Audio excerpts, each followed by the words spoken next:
এবার ইসরায়েলে হিজবুল্লাহর নজিরবিহীন ড্রোন ও ভয়াবহ রকেট হামলা।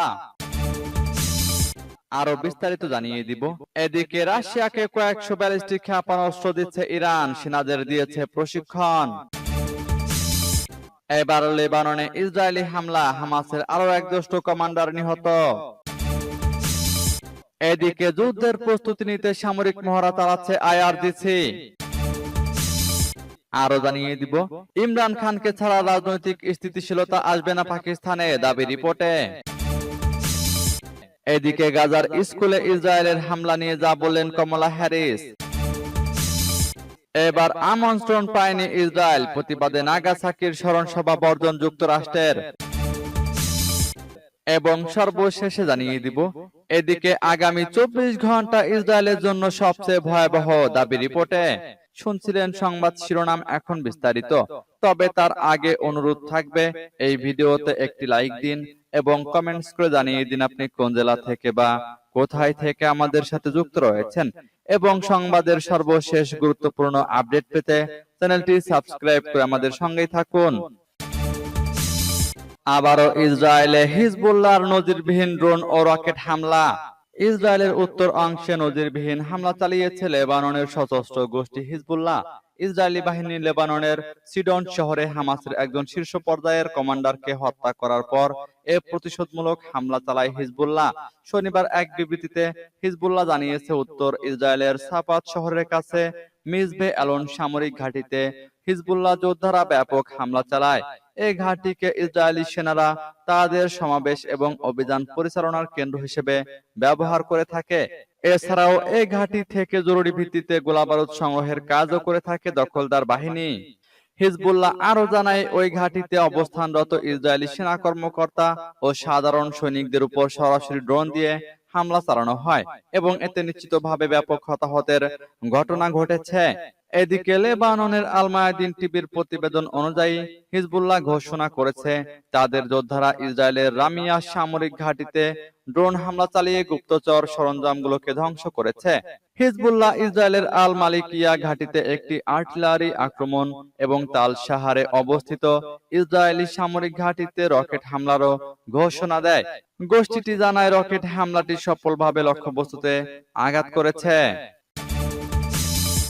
এদিকে রাশিয়াকে কয়েকশো ব্যালিস্টিক ক্ষেপণাস্ত্র দিচ্ছে ইরান, সেনাদের দিয়েছে প্রশিক্ষণ। রাশিয়ার কয়েক ডজন সেনাকে প্রশিক্ষণ দিয়েছে ইরান। তাদের স্বল্প পাল্লার ফাদ-360 ব্যালিস্টিক ক্ষেপণাস্ত্র ব্যবস্থা ব্যবহারের প্রশিক্ষণ দেওয়া হয়েছে। ইউরোপীয় গোয়েন্দাদের দুটি সূত্র রয়টার্সকে একথা জানিয়েছে।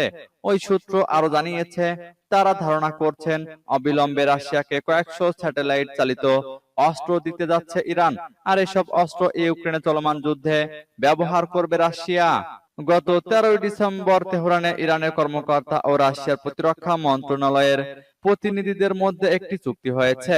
এ চুক্তি মোতাবেক রাশিয়াকে ফাদ-360 এবং আরো একটি ব্যালিস্টিক ক্ষেপণাস্ত্র ব্যবস্থা দেবে তেহরান।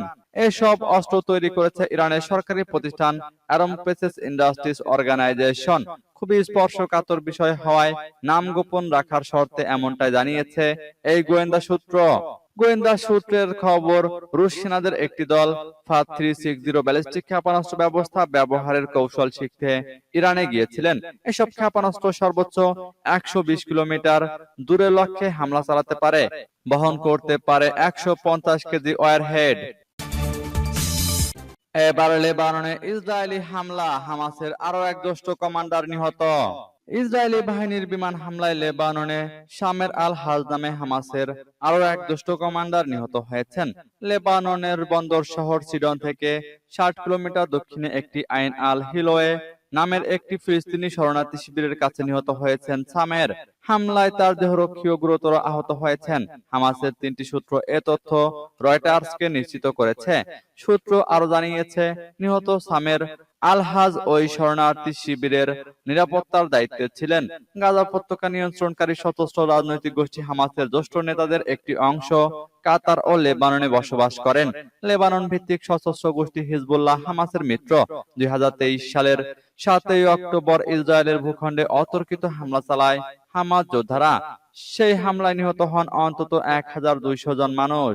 সেই সঙ্গে 242 জনকে জিম্মি হিসেবে ধরে নিয়ে যায় যোদ্ধারা।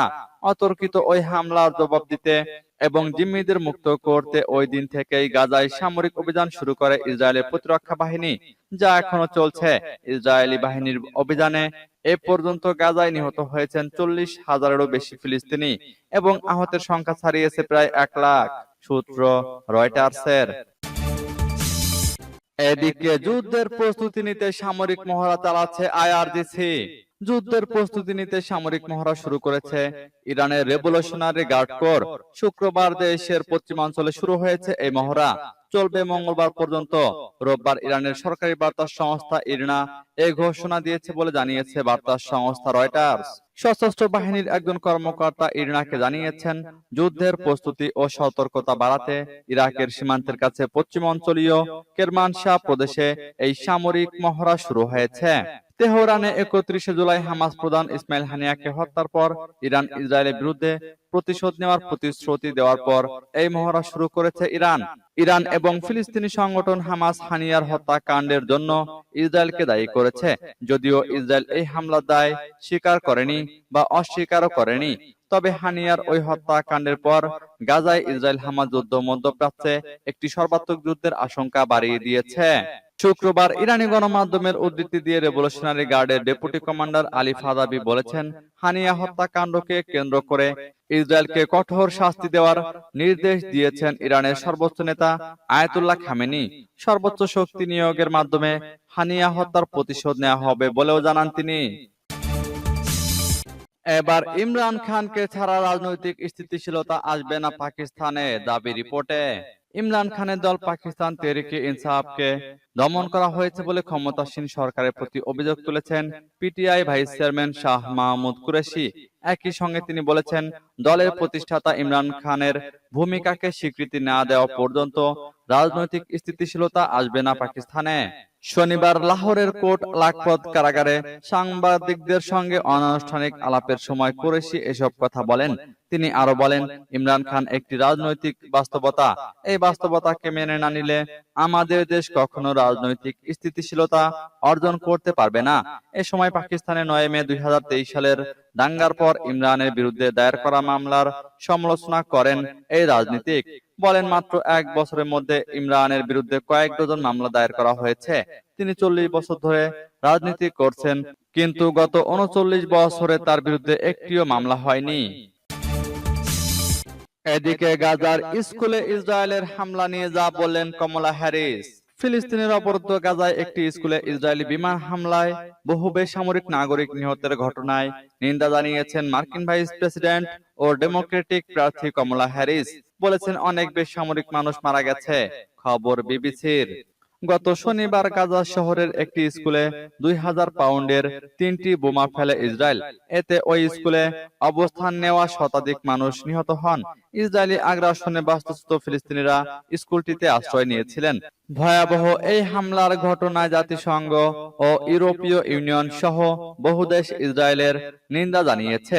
এই হামলার বিষয়ে কমলা হ্যারিস বলেছেন, গাজায় আরেকবার বহু বেসামরিক লোকের প্রাণহানি ঘটল। একই সঙ্গে গাজায় যুদ্ধবিরতি প্রতিষ্ঠা ও জিম্মি মুক্তি বিষয়ে চুক্তি সইয়ের আহ্বান পুনর্ব্যক্ত করেন তিনি। কমলা হ্যারিস বলেন, হামাসকে মোকাবেলা করার অধিকার ইসরায়েলের আছে, কিন্তু বেসামরিক লোকজনের প্রাণহানি এড়ানোর গুরুত্বপূর্ণ দায়িত্ব আছে তাদের। ইসরায়েলের সামরিক বাহিনী মুখপাত্রের দাবি, হামলার শিকার আল তাবাইন স্কুল হামাস ও ইসলামিক জিহাদের স্থাপনা হিসেবে ব্যবহার হচ্ছিল, তবে তারা এই দাবি নাকচ করে দিয়েছে। এবার আমন্ত্রণ পায়নি ইসরায়েল, প্রতিবাদে নাগাসাকির স্মরণ সভা বর্জন যুক্তরাষ্ট্রের। নাগাসাকির শান্তি স্মরণ সভায় আমন্ত্রণ পাননি ইসরায়েলি রাষ্ট্রদূত। এর প্রতিবাদে সভা বর্জনের ঘোষণা দিয়েছে যুক্তরাষ্ট্র। শুক্রবার নাগাসাকি পিস পার্কে এ বছরের স্মরণ সভার আয়োজন করা হয়েছিল। জাপানে নিযুক্ত মার্কিন রাষ্ট্রদূত রাহাম এমানুয়েল জানিয়েছেন, তিনি নাগাসাকির সভায় যোগ দেবেন না। এই তথ্য জানিয়েছে মার্কিন প্রচার মাধ্যম CNN। 1945 সালে দ্বিতীয় বিশ্বযুদ্ধে মার্কিন পারমাণবিক বোমা হামলার শিকার জাপানের হিরোশিমা ও নাগাসাকি শহরে প্রতি বছর শান্তি স্মরণ সভার আয়োজন করা হয়।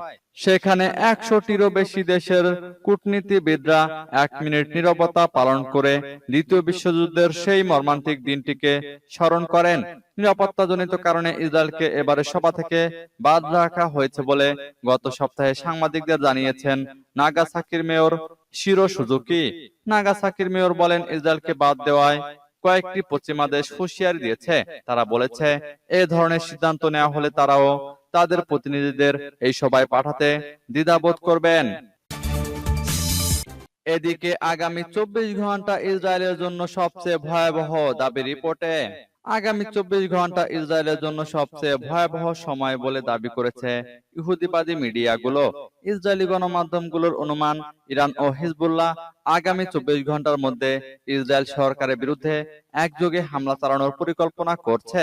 দখলদার সরকারের একটি মিডিয়া রোববার জানিয়েছে, যুক্তরাষ্ট্র এবং ইসরায়েল বিশ্বাস করে যে হিজবুল্লাহ আগামী 24 ঘন্টার মধ্যে আক্রমণ শুরু করবে, তারপর ইরান এতে যোগ দেবে। আরও একটি ইসরায়েলি সংবাদপত্র ঘোষণা করেছে, হিজবুল্লাহ আগামী দিনে ইসরায়েলের বিরুদ্ধে হামলা চালাতে বদ্ধপরিকর।